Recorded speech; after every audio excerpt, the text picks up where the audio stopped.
Oke. Oke. Kalian tahu nggak kenapa dari dulu itu Indonesia selalu ramai didatangi bangsa asing, bahkan sebelum zaman penjajahan? Ada yang tahu?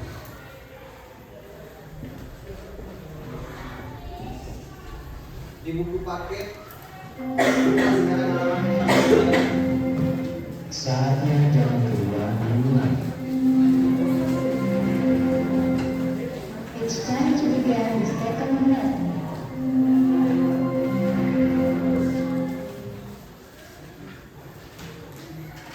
Sudah? Ada yang tahu kenapa dulu bangsa Indonesia itu ramai didatangi bangsa asing, bahkan sebelum zaman penjajahan?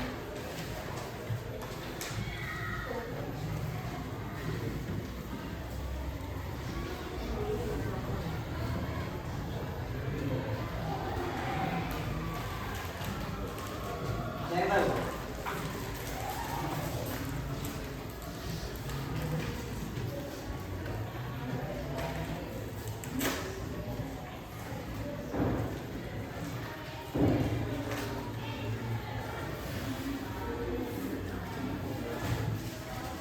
Dan kemarin itu pas di taksi yang rempah-rempah,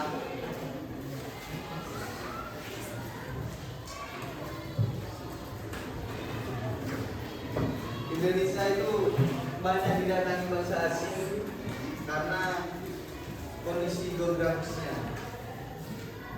Nah, hari ini kita akan belajar tentang bagaimana letak geografis itu bisa menarik bangsa asing untuk masuk ke Indonesia, sehingga bisa mempengaruhi budaya dan kebiasaan masyarakat kita.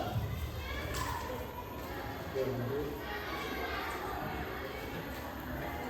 kondisi geografis Indonesia di bab sebelumnya itu sudah dijelaskan tentang letak geografis. Dan masih ingat? Indonesia terletak di antara dua benua, yaitu benua Asia dan diapit oleh dua samudra. Nah, hal itu membuat Indonesia itu seperti persimpangan dunia, jalur perdagangan internasional sejak awal Masehi. Tempat bertemunya jalur perdagangan dari berbagai negara. Karena itu sejak awal Masehi, pelaut dan pedagang dari berbagai negara itu sering singgah di Nusantara, sehingga menjadi wilayah yang strategis dan ramai dikunjungi oleh bangsa asing. Ada yang tahu dari mana aja negara asing zaman dulu? Cina. Kalau Belanda itu sudah masuk ke abad ke berapa ya? Ke-19 kalau tidak salah. Itu pada zaman penjajahan. Dan yang pertama itu adalah India ya. India. Bagaimana interaksi dengan bangsa asing? Di buku paket halaman 48 di situ dituliskan cerita tentang pelaut atau pedagang dari Cina namanya Po Ying. Itu ditulis oleh Walters, seorang ilmuwan Walters. Nah, di situ menurut Walters dituliskan catatan Po Ying dari Tiongkok ini menyebut daerah di Indonesia namanya itu Tolomo. Tolomo itu kalau sekarang bagian dari Sumatera sampai Jambi. Nah, di situ dikenal oleh Po Ying sebagai pelabuhan yang sangat ramai, meskipun pelabuhan di Indonesia pada zaman itu banyak, bukan cuma di Sumatera. Tapi yang dituliskan oleh Walters itu adalah Sumatera sebagai pelabuhan yang sangat ramai. Nah, ini bukti bahwa bangsa Indonesia itu sudah dikenal sejak zaman dulu, karena letaknya itu sangat strategis. Di Ini aja perumpamaannya itu, kalian tahu rest area? Tahu. Kalau kalian lewat tol itu biasanya kan ada rest area kan? Indonesia itu diibaratkan rest area tersebut, sehingga bangsa asing itu beristirahatnya di Indonesia. Nah, mereka beristirahat sambil berdagang, bertukar budaya, dan juga bertukar informasi. Oleh sebab itu, bangsa Indonesia sudah dikenal sejak zaman dahulu. Nah, selanjutnya di sini ada perdagangan Nusantara awal Masehi. Dari hubungan perdagangan itulah lahir kegiatan perdagangan besar di Nusantara. Seperti pedagang India itu membawa kain dan logam, pedagang dari Cina itu membawa sutra dan keramik. Itu salah satu contohnya saja. Nah, sedangkan pedagang dari Nusantara itu menukar rempah-rempah. Nah, betul, hasil bumi mereka. Mereka menukar itu untuk, kan kalau zaman dulu masih bukan uang kan? Ada yang tahu apa? Kalau zaman dulu alat pembayarannya ya, barang, ya betul. Nama sistemnya itu barter. Mereka menukar barang. Nah, perlu diingat kalau pelabuhan besar itu seperti yang saya bilang tadi bukan hanya di Sumatera, tapi masih banyak. Ini salah satu contohnya ada pelabuhan Barus, pelabuhan Palembang, dan pelabuhan Gresik. Nah, di pelabuhan-pelabuhan besar itulah terjadi pertukaran barang, bahasa, dan juga budaya. Nah, perlu diingat ya, kalau perdagangan ini bukan hanya tentang jual dan beli, tapi juga bertukar budaya. Mereka mengenalkan budayanya kepada Nusantara kita.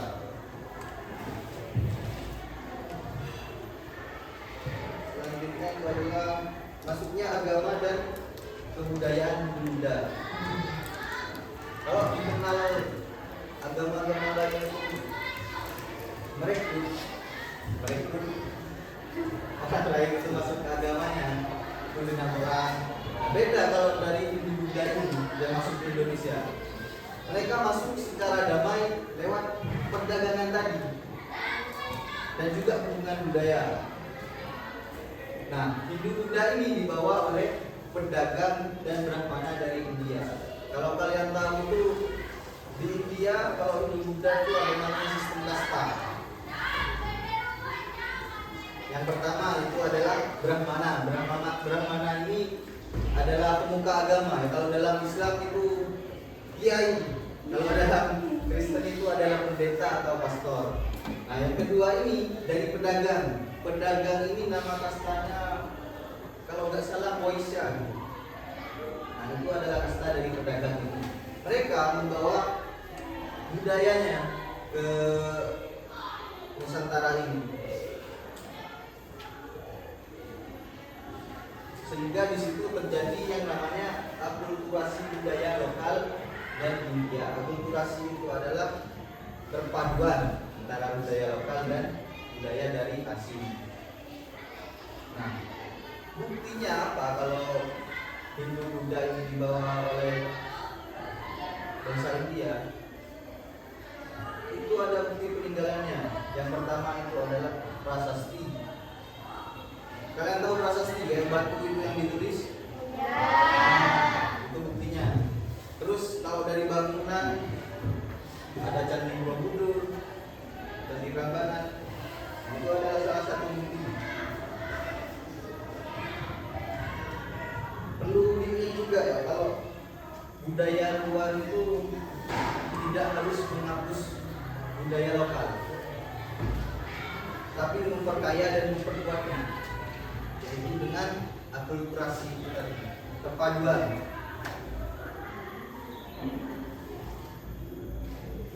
Selanjutnya di sini ada pengaruh Hindu Buddha di Indonesia. Nah, setelah Hindu Buddha itu masuk, melewati dari pedagang atau brahmana dari India tadi, itu kehidupan masyarakat di Nusantara itu jadi lebih berkembang.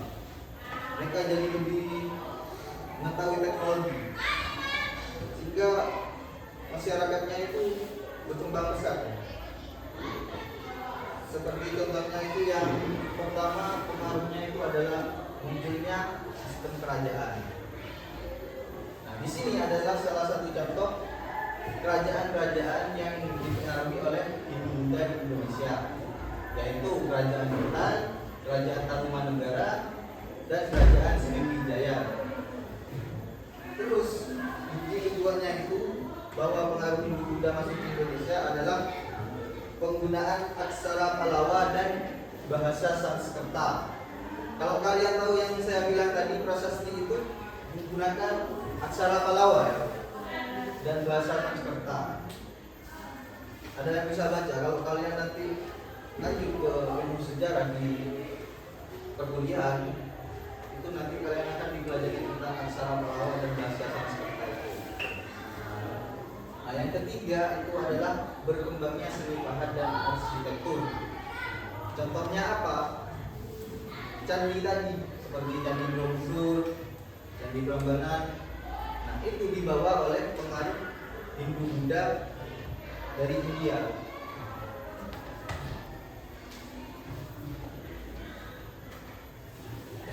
Setelah itu muncul yaitu sistem sosial. Awal pembagian kasta itu, karena yang membawa Hindu Buddha di Indonesia itu adalah India, dan India itu menerapkan sistem kasta, jadinya sistem kasta itu juga bisa masuk ke Nusantara kita. Nah, pada zaman itu dibagi menjadi 4 sistem. Yang pertama itu adalah sistem pembantu, atau kalau bahasa Indonesianya itu adalah buruh ya, itu namanya Sudra. Terus yang kedua itu pedagang dengan kasta mereka yang disebut Waisya yang tadi. Nah, yang ketiga ini adalah kasta Ksatria. Kasta Ksatria itu kayak tentaranya gitulah kalau di India. Nah, yang pertama itu adalah Brahmana. Brahmana itu ya bukan raja, yang kayak saya bilang tadi. Kalau di Islam itu seperti kiai, pembuka agama, rupanya. Nah, terus nilai budaya penghormatan terhadap raja, guru dan leluhur menjadi dasar kehidupan pada masyarakat pada zaman itu. Kalau zaman dulu itu mereka masih ada beberapa agama di Nusantara, tapi mereka masih, kalau agama lainnya Islam kan ada kitabnya Al-Quran, kalau di Kristen ada Injil. Nah, itu masih belum ada pada zaman Nusantara pada zaman itu ya, masih belum ada. Maka dari itu dibawa oleh pengaruh Hindu Buddha di Indonesia. Jadi kalau sekarang kita masih suka menghormati guru, menghormati orang tua, menghormati sesama teman,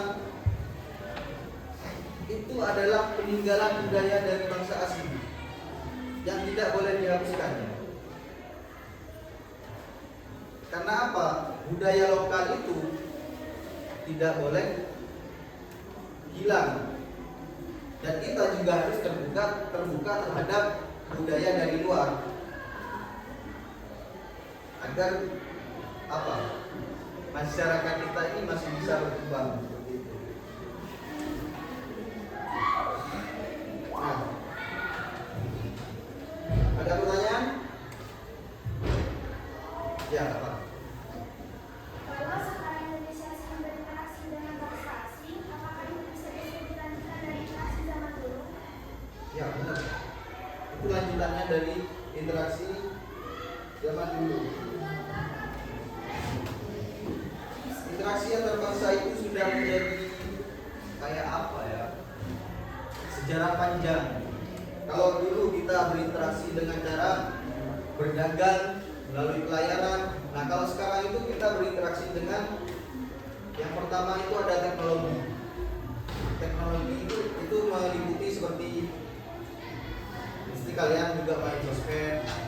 Mesti mengerti kan kalau udah ada informasi dari luar. Apa informasi yang sering kalian dapat kalau dari sosmed? Dari luar, film. Nah, itu juga masuk. Nah, yang kedua itu adalah seperti dari ekonomi. Ekonomi itu seperti brand-brand luar itu masuk ke Indonesia. Kalau kalian tahu merek-merek yang terkenal itu, nah itu adalah salah satu interaksi ya. Jadi semangat harus terbuka ya. Semangat terbuka kepada dunia itu harus tetap ada, tapi jangan pernah meninggalkan budaya lokal kita. Di sini ada yang suka kepo-kepo itu atau Korea itu. Nah, itu adalah salah satu interaksi juga kalau budaya mereka masuk ke dalam negeri ini. Nah, kalau kalian suka K-pop, kalian bukannya harus anti dengan budaya lokal. Kalian harus menerima budaya lokal dan menerima budaya luar yang kalian sukai.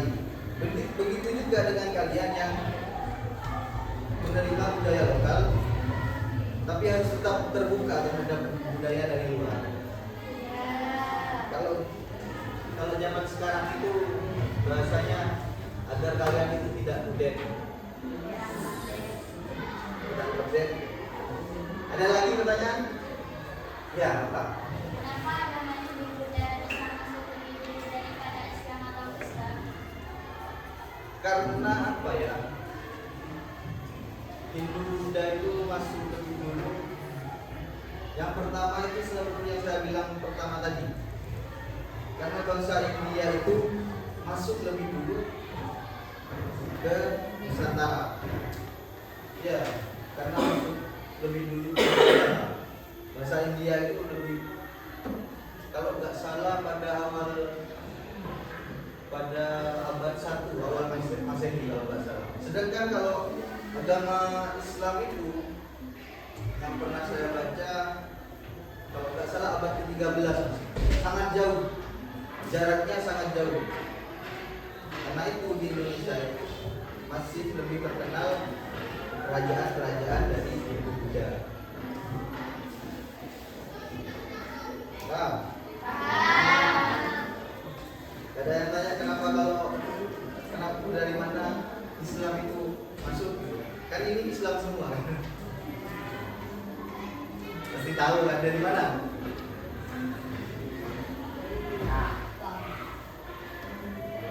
Negara Islam. Iya, Indonesia. Kan Islam itu dibawa oleh muslimin.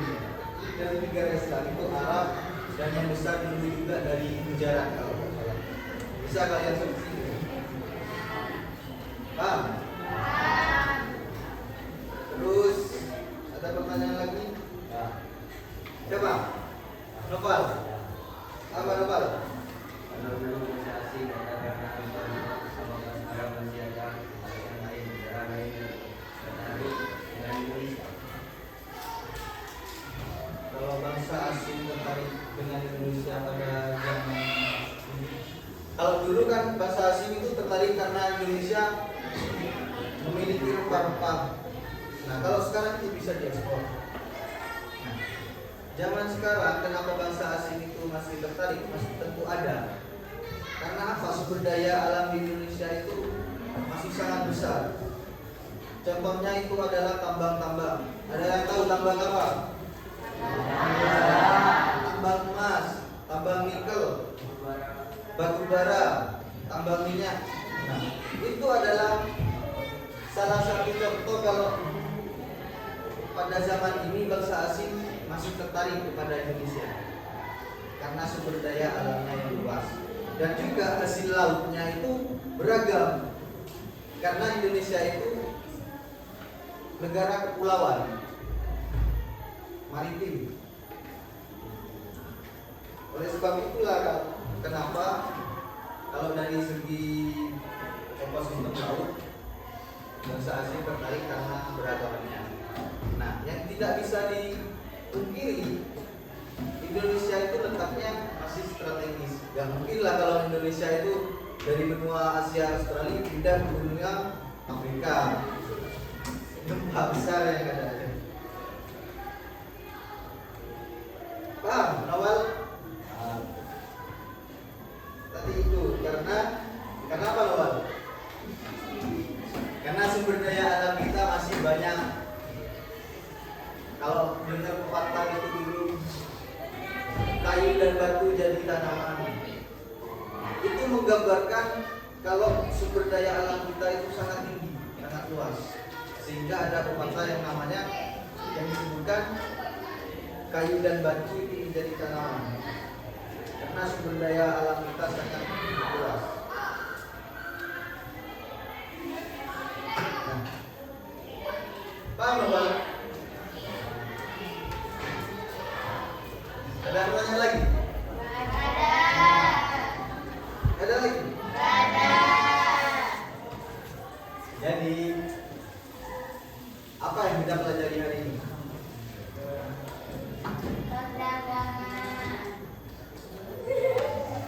Hari ini kita belajar bahwa letak strategis Indonesia itu membuat bangsa kita sejak dulu sudah berinteraksi dengan banyak bangsa asing. Nah, dari interaksi itu lahirlah yang namanya pertama adalah perdagangan. Yang kedua penyebaran agama. Yang ketiga yang keempat bahkan keturunan itu bisa lahir di Indonesia dari bangsa asing karena interaksi itu tadi. Nah, perlu diketahui anak-anak kalau peradaban yang besar itu lahir dari pertemuan antar bangsa. Terbuka terhadap dunia adalah kunci kemajuan bangsa. Jadi kita tidak boleh tertutup terhadap budaya dari luar.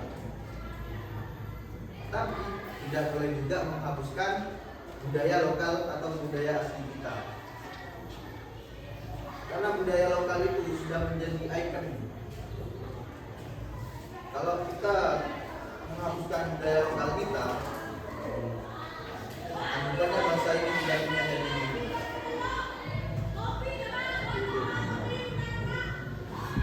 Sudah tidak ada pertanyaan lagi?